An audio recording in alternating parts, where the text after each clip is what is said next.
Nama saya Diko Putra, BP 3010161013. Saya akan menjelaskan 25 teori tentang komunikasi. Teori pertama adalah teori agenda setting. Teori agenda setting adalah teori yang menjelaskan bahwa bagaimana suatu peristiwa dan media mempengaruhi khalayak untuk menganggapnya sebuah peristiwa itu penting. Kemudian ada teori dependensi efek komunikasi massa, itu teori yang menjelaskan bahwa bagaimana media memfokuskan pada kondisi struktural suatu masyarakat dan mengatur kecenderungan apa yang akan terjadi. Kemudian ada teori usage and gratification atau kegunaan dan kepuasan. Teori ini menjelaskan bahwa pengguna media memainkan peran aktif untuk memilih dan menggunakan media. Kemudian ada teori the spiral of silence.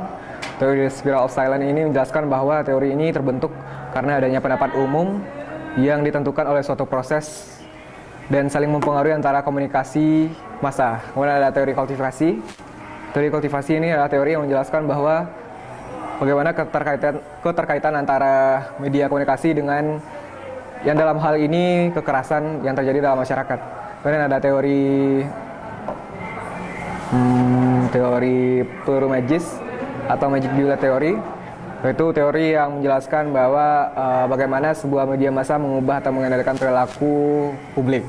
Kemudian ada teori proses seleksi atau selective process theory yang menjelaskan bahwa bagaimana publik menolak pesan yang berbeda dengan keyakinan mereka.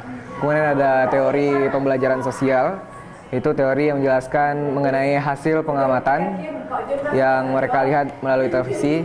Kemudian ada teori difusi inovasi atau innovation diffusion theory, itu menjelaskan bahwa bagaimana media berperan menyebarkan pesan-pesan sebagai ide dan karya. Kemudian ada media richness theory, itu menjelaskan bahwa bagaimana kegunaan sebuah media sangat tergantung kekayaan pesan atau informasi yang tergandung dalam komunikasi tersebut. Kemudian ada medium teori. Medium teori ini menjelaskan bagaimana media itu berperan sebagai pesan dalam komunikasi. Kemudian teori pengurangan ketidakpastian.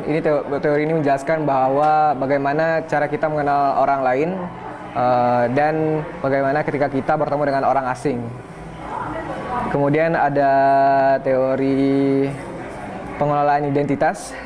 Teori ini menjelaskan bagaimana sebuah teori membentuk sebuah hubungan atau perbedaan budaya sebenarnya sudah terlihat jelas dan mereka akan menemukan diri mereka terlibat dalam komunikasi interkultural. Kemudian ada teori kelompok dinamis. Teori ini menjelaskan bahwa bagaimana pesan yang manusia ungkapkan dalam kelompok dan bagaimana semua ini mempengaruhi pesan kelompok dan kepribadian.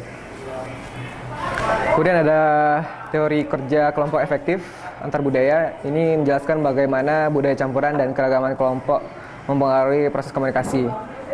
Kemudian teori konstruktivism.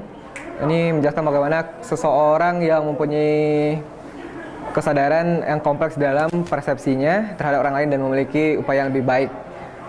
Kemudian ada teori behaviorisme.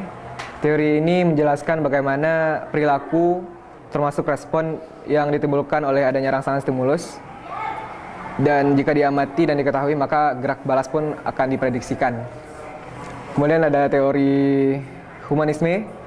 Teori ini menekankan pada pola pikir, perasaan dan tingkah laku individu dan menghubungkan materi yang diberikan oleh lingkungan pada kebutuhan hidup individu. Kemudian ada teori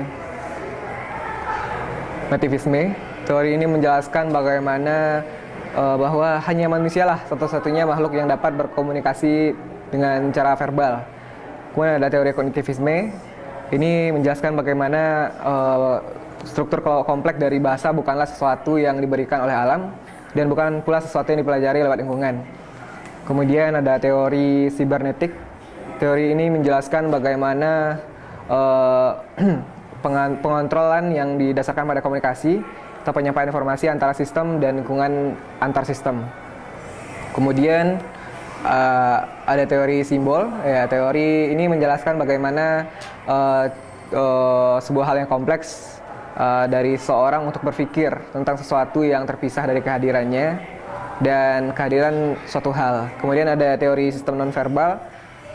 Teori ini menjelaskan bagaimana kumpulan perilaku yang digunakan untuk menyampaikan sebuah arti. Kemudian ada teori sudut pandang. Teori ini mengkaji bagaimana keadaan kehidupan individu mempengaruhi aktivitas individu dalam memahami dan membentuk dunia sosial. Kemudian ada terakhir, operational theory. Operational theory ini menjelaskan bagaimana media mengetahui apa yang menyenangkan masyarakat dan wartawan dapat bertanggung jawab dalam kondisi tertentu. Sekian, terima kasih.